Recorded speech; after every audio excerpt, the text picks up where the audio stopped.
Hi guys, how are you? Hello. Good, how are you? Good, how are you? Yeah, good, thank you. So at the TRIC Awards, are you guys excited to be here? Oh my God, yeah, it's my first TRIC Awards. So actually this is the first time I'm here and Ellie's coaching me through it all. It's quite daunting for me. This is my fourth TRIC Awards, Yeah. and we've won the last three. It would be so amazing to make it a fourth. So fingers crossed, fingers crossed. But, also, do you remember that time when GB News did win and they got loads of boos? And why is that? Well, go on, well, Ellie was there. Yeah, it wasn't very nice. I think it's just because we were new. I think they didn't like the idea that GB News had come onto the block and was shaking things up. We definitely didn't feel welcome that first year. And I think each year, as GB News has grown and grown and our audience has got bigger and bigger, they've come to accept us. I hope we don't get any boos today, and I hope that the rest of the media looks at us and says, well done, you're doing great work. Well, you guys are the #1 news channel in the country. How does that feel, and how did that change from, like, I guess, having BBC for like millions of years and ITV, and now GB News is dominating? Well, look, I think it's a testament to the incredible audience we have. They are so loyal and they're so interactive with us. You know, as Ellie was saying, we have Your Say, which is a way to interact with the audience in real time as we're watching the show, and they love that, our audience love that. But also the testament to the variety of stories we cover. We cover stories that aren't told very often in Britain, and we tell it very truthfully and honestly, and I think that's built a really loyal and dedicated base of people that come back every day and make us the #1, and we can't be more thankful for their support.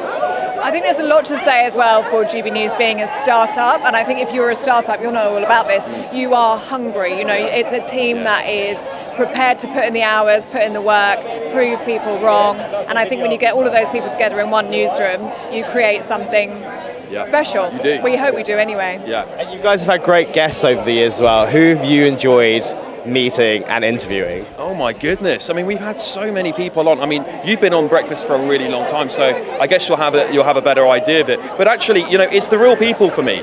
It's the mothers and the fathers of people who might have lost children, who have come to. We had a parent on recently whose daughter had passed away due to social media abuse, and even someone who died as a result of allergy abuse. And they come on and they're so powerful, and they tell such amazing stories, and they're trying to change the way things are done in Britain. And I think, again, that's really what GB News is all about.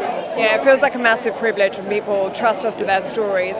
And then we've had some really good guest presenters as well over the years, haven't we? I got to work with Peter Andre for years, which well, not for years actually, it was about 4 months, but it was the best time. We had lots of fun. So we get the privilege of the really tough, really hard stories that are really important to share, and then we get the fun stuff as well. That's the joy of breakfast, isn't it? Yeah. You get the light and the shade. That's right. And also, when it comes to heated debates, how do you guys, I know you're a bit of a wind-up, but how do you guys calm down the heated debates? They do get very heated. Yeah. Well, sometimes you have to let people debate the way they want to, right? But one of the great things that I found with these debates is often you can end it on a note of coming together and finding a bit of common ground, which is actually what it's all about. The reason we have such heated debates is because some of them haven't been discussed for so long and people have pent up all of this frustration. But actually you can find most people have a middle ground, and that's the beauty of it all.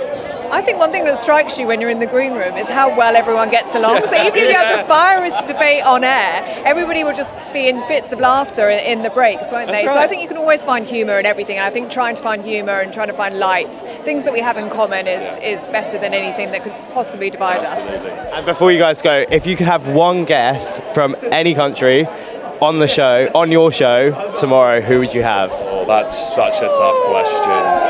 Oh, I haven't even thought about this actually. I'd probably want Taylor Swift ahead of her wedding. We'd need to know all of the details. I mean, I think it would have to be probably the President of the United States, actually, you know. I thought you were going to say my fantastic Donald Trump impression and see how he likes it, you know. You'd say that. Yeah, so we'll head to the US and I'll talk to Taylor Swift, you can talk to President Sounds Trump. good. Actually, how is the guys in the US doing? Fantastic. Brilliant, yeah. I think they're really having a great time, aren't they? They are, They're yeah. covering the World Cup at the moment. President Trump's done sit-down interviews with the channel, so I think, as we were saying, you get the serious political stuff and you get the fun as well. I think they're having a whale of a time. We're very jealous, aren't we? Yeah, and I think watching some of Ben Leo's montages out there is just absolutely hilarious. But, you know, he's really assimilated well into American culture, if you ask me, so I think they're having a whale of a time. And it's doing, the show is going from strength to strength to strength.